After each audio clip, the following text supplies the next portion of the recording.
Episode 11 return to west city 2। Jane पूरी रात अपने दिलो दिमाग की इस जद्दोजहद में इतना उलझी रही कि उसे एक पल नींद भी नहीं आए।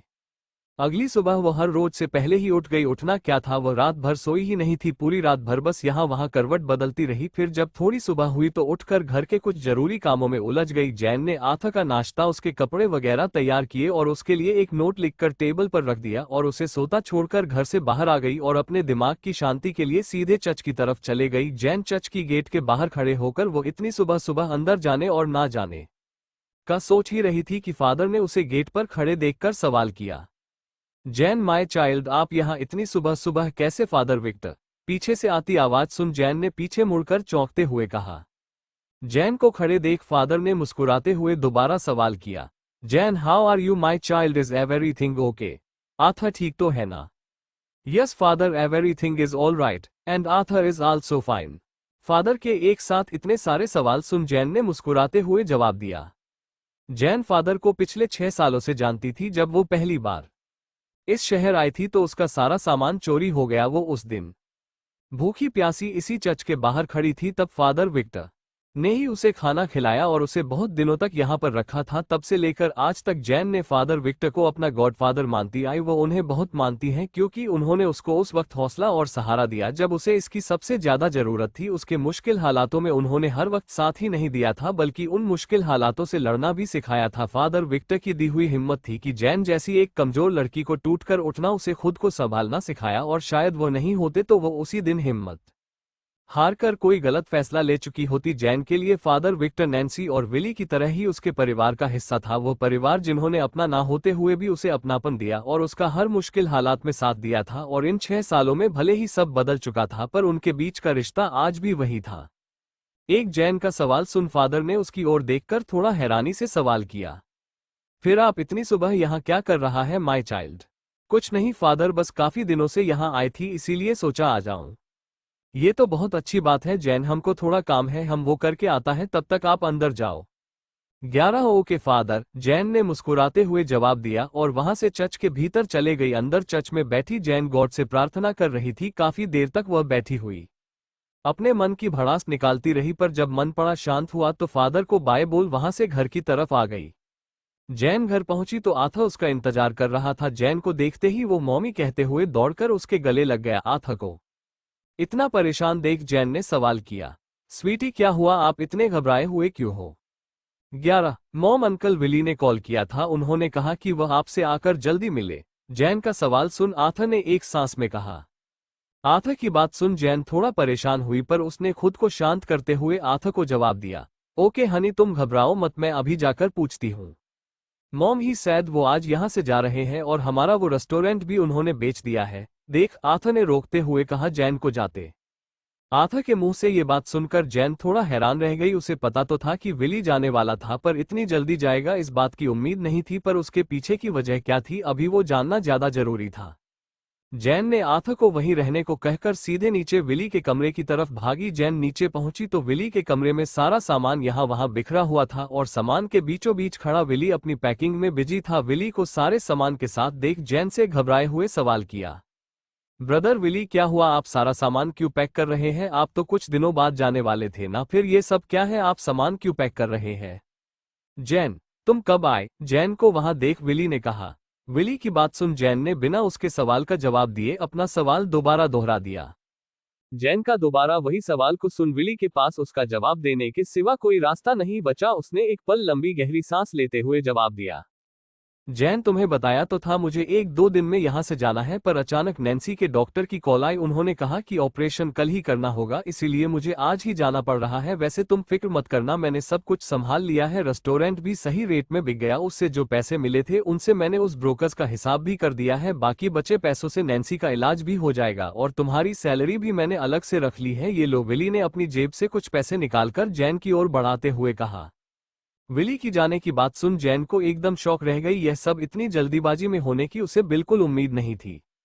जैन को इस तरह मायूस देख विली ने उसकी तरफ एक कार्ड देते हुए कहा, जैन अपनी जॉब की टेंशन मत लो, उसके बारे में मैंने ब्रदर पीटर से सारी बातें कर ली है और सब कुछ सेटल भी हो गया है, तुम्हारे रहने की भी कोई टेंशन नहीं है और तो और लिटिल जीनियस की भी फिक्र करने की जरूरत नहीं है, वहाँ घर के पास ही एक अच्छा किड्स स्कूल भी है और आने जाने की भी तुम्हें कोई फिक्र नहीं होगी। उन्होंने कहा वो सब संभाल लेंगे, अब बस तुम्हें वहाँ जाना है और ये लो उनका कार्ड, तुम खुद उनसे बात कर लो, फिर जो सही लगे वो करना।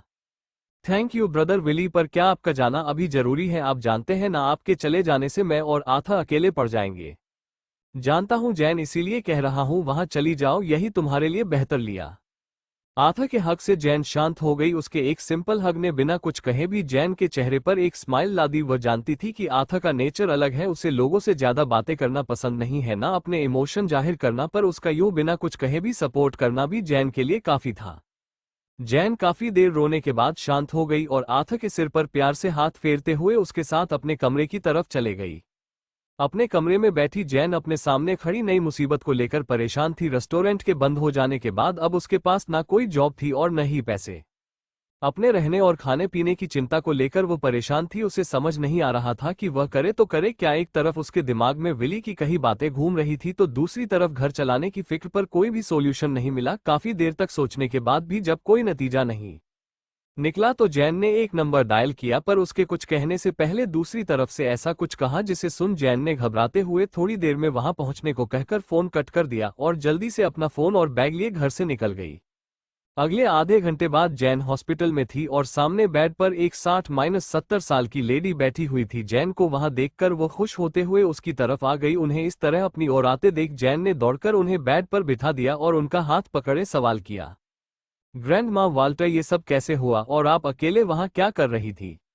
जैनी, माय गर्ल, तुम आ गई, मैं तुम्हें मिलने के लिए आ रही थी। मैंने अपने पोते से कहा कि वह मुझे तुमसे मिलाने ले आए, पर तुम तो जानती हो वह बहुत बिजी रहता है, उसके पास इतना वक्त नहीं था, इसीलिए मुझे खुद आना पड़ा। पर देखो रास्ते में ऐसा हो गया, मिसेज वाल्टर ने बच्चों की तरह पाउट करते हुए कहा।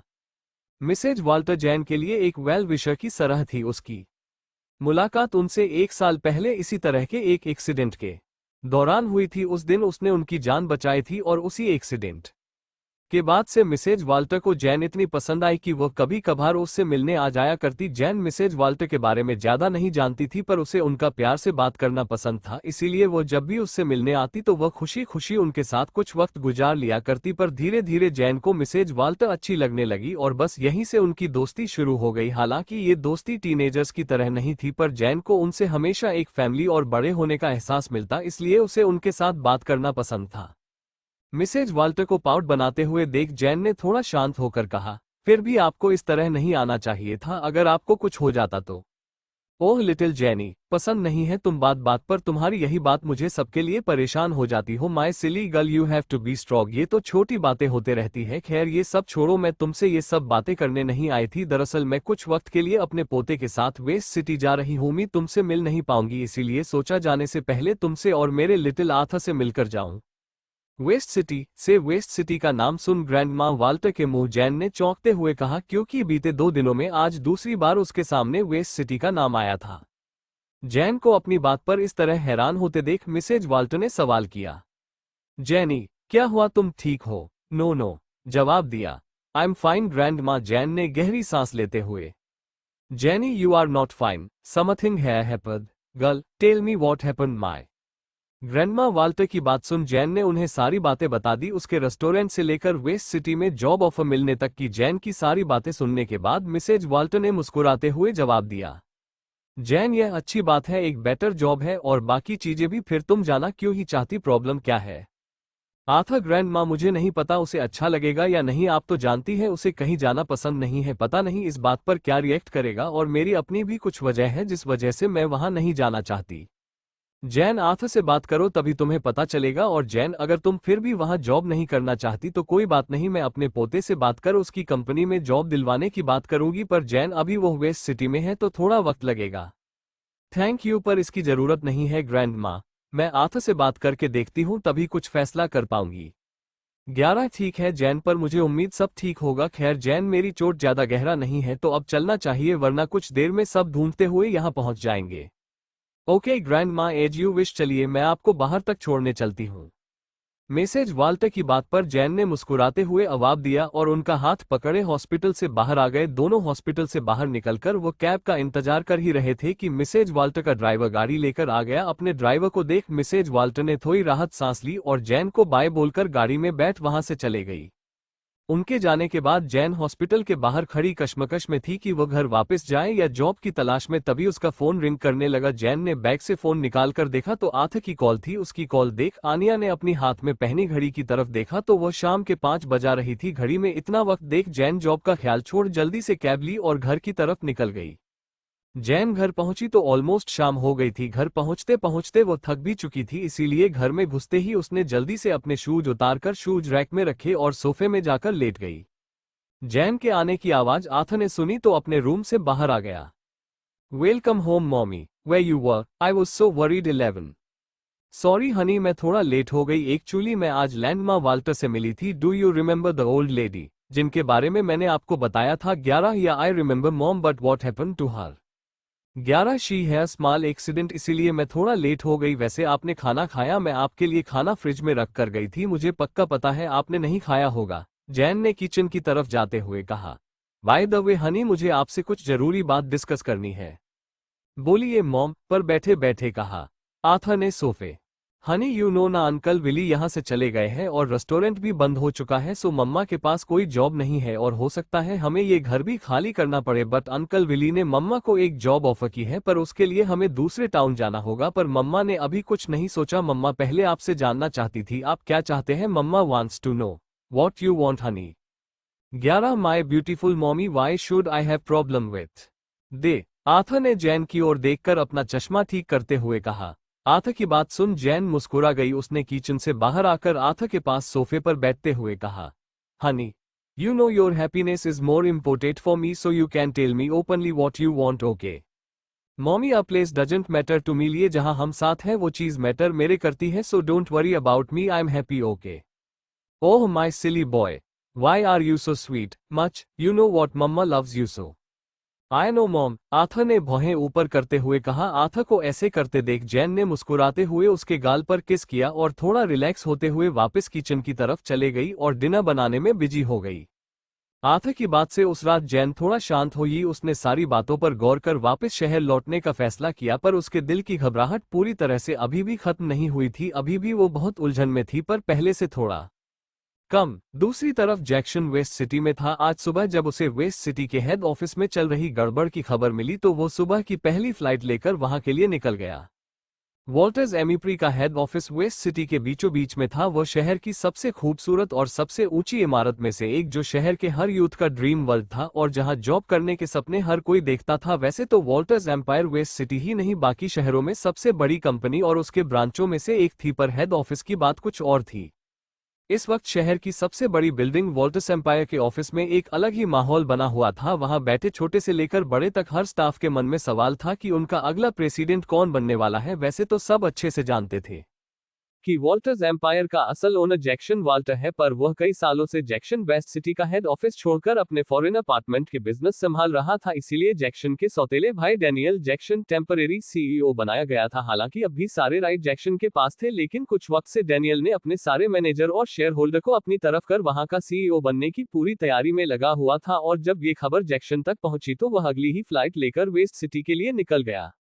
डैनियल जैक्सन की सौतेली मां इमेला जैक्सन और उसके फादर निकोलस जैक्सन का बेटा था। जैक्सन की मॉम का मिस्टर निकोलस से सालों पहले डाइवोर्स हो गया था और डाइवोर्स के बाद उन्होंने डैनियल की मॉम से शादी कर ली। वॉल्टर्स विला में उसकी सटेप मॉम और डैड के अलावा उसकी ग्रैंड मां मिसेज रोजी वाल्टर और उसके ग्रैंडपा मिस्टर चार्ल्स वाल्टर और उसके साथ साथ अंकल और आंटी का परिवार भी था। कुल मिलाकर वो लोग एक बड़े परिवार का हिस्सा थे। हालांकि उन सबके बीच ज्यादा कोई क्लोज रिलेशनशिप नहीं था। सब एक दूसरे से आपसी मतलब के लिए थे और दूसरी साथ रहने की बड़ी वजह मिस्टर चार्ल्स वाल्टर थे। जैक्सन के अंकल मिस्टर ड्यूक शहर के जाने माने डॉक्टर थे, जबकि आंट जेनिफर उसकी ही ऑफिस में हेड ऑफ डायरेक्टर्स में से एक थी। उसकी अंकल और आंटी के 2 बच्चे थे, जिनमें मैक्सवेल वाल्टर और छोटी बेटी एड्रिया वाल्टर थी। मैक्सवेल का अपना होटल बिजनेस था तो एड्रिया फॉरेन में पढ़ाई कर रही थी।